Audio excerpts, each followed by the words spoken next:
When Louise invited me to come along today, I did say, well, we have got two funds that are constituent managers within the Future Gen lineup. We have the Ely Griffiths Group Small Companies Fund and the Ely Griffiths Group Emerging Companies Fund, which is about 12 months old. And I said to Louise, I'll come on, but I am going to talk to two stocks. But she said, strictly within 5 minutes, if you don't mind, young man. So I'm doing as I'm told.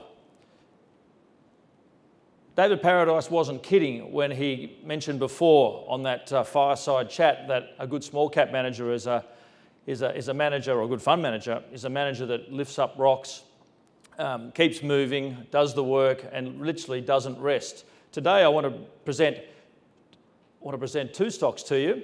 The first one is in our Emerging Companies Fund. I'm going to take you underground today, ladies and gentlemen. No need for hard hats at this presentation.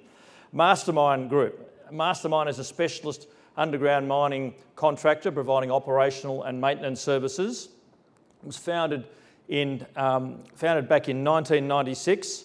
Essentially, the business is now able to take advantage of the growing number of new projects in the coal industry that are coming online.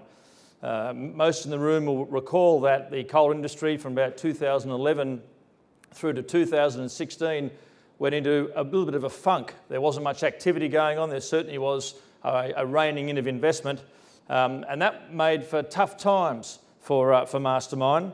Today I'm happy to say, and you can see the logos on the right-hand side, Anglo, BHP, Rio and Whitehaven, each of those groups are important customers of Mastermyne.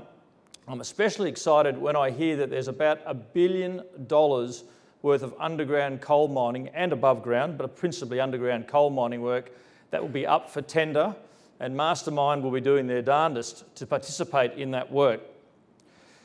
They can only do that with a healthy balance sheet, and not long ago the company was able to re-energise its balance sheet with an equity raising.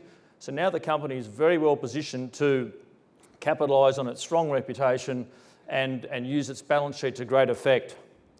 What we also like about this particular company is it's not just us that are shareholders hoping that things come good. The senior management and the board represent about 20% of the outstanding shares. So they are, as they say, they have skin in the game. They're coming along for the journey with us. They've done the rough stuff. They went through the miserable times of 2012 to 16. We got on quite recently, so we'll take the upside if that's all right.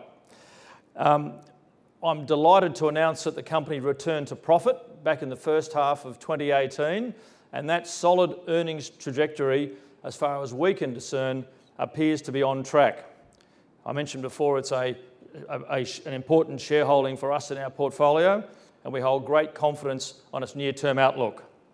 But it's like one of those stocks that there'll be a time to sell this name as well. You won't always want to own a mining contractor or a mining service provider, but right now we're in a sweet spot. So from underground coal mines on the east coast of Australia, let me take you to the health and wellness theme that Matthew Kidman just touched on a minute ago. He's running around with McPherson's and the way in which they're tapping into it. I'm looking at a food group here, Freedom Foods. I'm sure most of you in this room here will recognise those two icons, Australia's own organic and So Natural. These are just two of the stable of food products that Freedom Foods sell. Interestingly, the group started its life in Tarrant Point, southwest Sydney, and has since expanded, having invested quite substantially in new facilities in Victoria, as well as new facilities in Western Sydney.